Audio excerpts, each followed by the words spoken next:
Token number. Sir నా పేరు రాజశేఖర్, నాకు 37 years, డిప్యూటీ కలెక్టర్ని నేను. ఈ సమాజం టోకెన్ నంబర్ 12,30,15,408. నా పేరు రాజశేఖర్, నేను సీనియర్ రెవెన్యూ ఆఫీసర్ని. రెవెన్యూ అధికారి అంటే జనాల రక్తాన్ని రెవెన్యూగా మార్చే అధికారి అన్నమాట.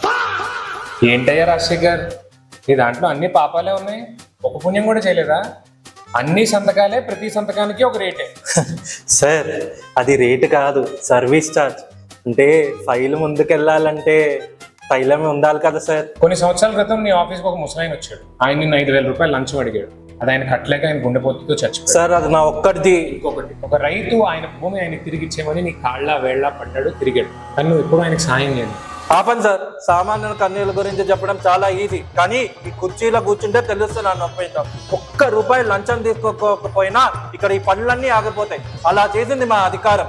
మా పైన ఉన్న అధికారికి కోట్లు కావాలి, మా మంత్రికి ఎలక్షన్ కి ఫండ్ కావాలి, నా కింద ఉన్న క్లర్క్ కి డబ్బులు కావాలి. నేను నిజాయితీగా ఉంటే నన్ను లూప్లో అయినా పడేస్తారు, లేకపోతే సస్పెండ్ అయినా చేస్తారు.